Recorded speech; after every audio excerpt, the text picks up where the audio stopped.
I haven't had a vacation in years, but this January, I finally had enough PTO saved up to take a 2-week trip to California.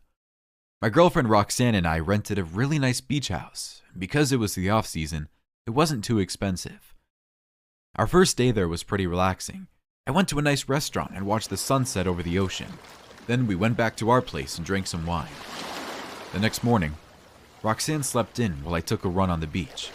It was still pretty early, so no one was out yet. I got pretty far down the beach before I finally saw someone up ahead.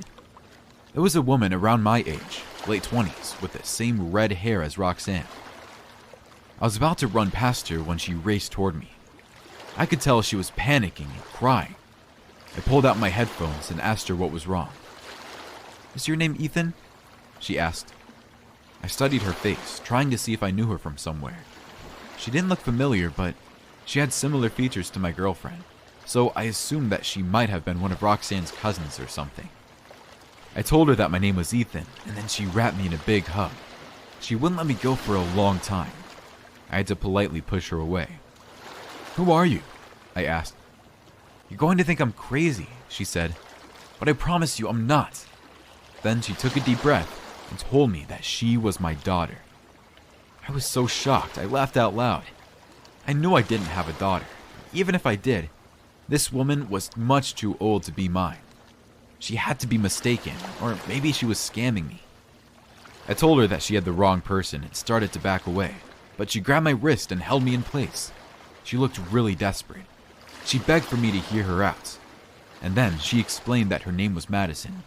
She was from 30 years in the future and she'd traveled back in time to save me. I didn't believe her, of course. Time travel was impossible. But she made me look into her eyes and see that she had the exact same eye color as Roxanne. Besides that, Madison was the name Roxanne and I both liked. It made sense that we'd choose that name for our daughter. I thought about what she had told me. She said that she came back to save me. I asked what she meant by that, and she said that her mom was going to kill me tonight. Before she could go into any details, her eyes widened and she froze. Without saying anything else, she ran off. I felt a hand on my shoulder and spun around to see that Roxanne was right behind me. That was why Madison had to run off. Roxanne didn't get a good look at the woman, so she asked me who it was, and I decided not to tell her the truth. Either Madison was lying and Roxanne would think I was crazy for believing her, or Madison was telling the truth and Roxanne was planning to murder me. Roxanne raised an eyebrow. She could tell that I was hiding something from her, but then she dropped it and told me to walk back with her to the beach house. When we got back inside, I saw that Roxanne had already made breakfast. There was a huge spread of pancakes, eggs, and even some smoothies on the table. Roxanne never cooked at home, so it seemed really uncharacteristic of her. We sat down, and Roxanne just stared at me from across the table until I started eating. I got a very weird vibe. I wished I'd had more time to talk to Madison. She could have told me how Roxanne was planning to kill me. I still didn't believe her story, but I was getting really paranoid. I was starting to wonder if maybe there was poison in my food. "Well?" Roxanne asked. "Are you going to start?" I had no idea how to respond, so I grabbed my fork and just started eating the pancake. It tasted delicious. If it had been poisoned, I definitely couldn't tell. I continued eating, but Roxanne still hadn't taken a bite. She was just staring at me.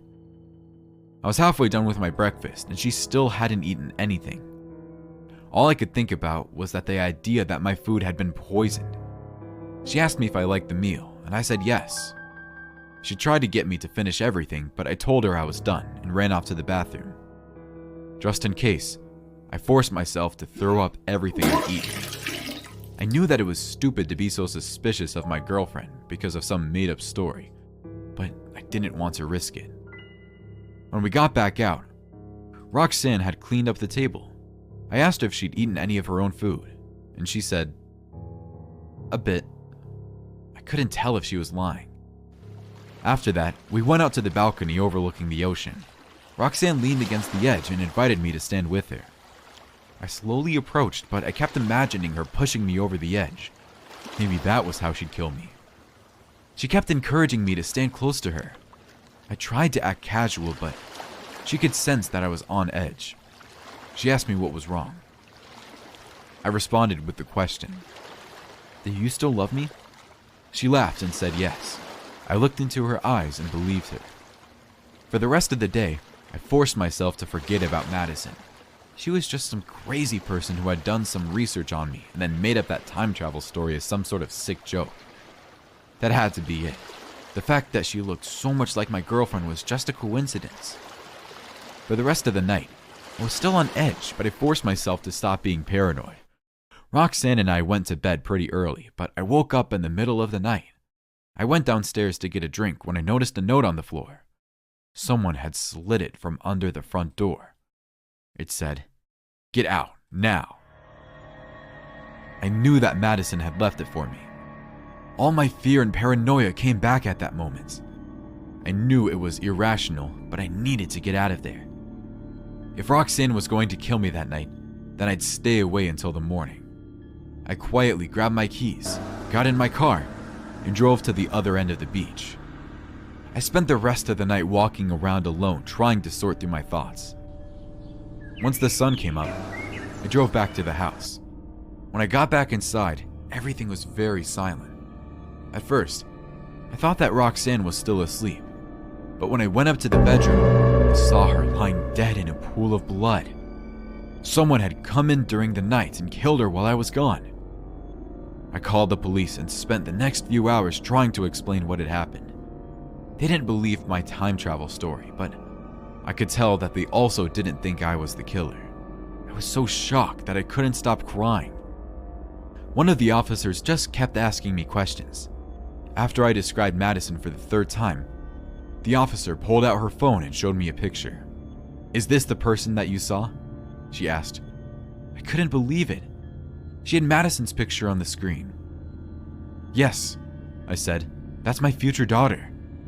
"That's not your daughter, you fool," the cop said. "That's Roxanne's sister. She's been locked up for 3 years after attempting to murder Roxanne." Roxanne never told me that she had a sister, but now everything made sense. Of course this woman would look like Roxanne. She wasn't a time traveler. She just made up that story so she could trick me into leaving my girlfriend alone. Roxanne died because I had believed her ridiculous story. The police promised that they'd track her down, but they still haven't found her. I miss Roxanne every day, and I feel terrible that my own paranoia had indirectly allowed her to be murdered.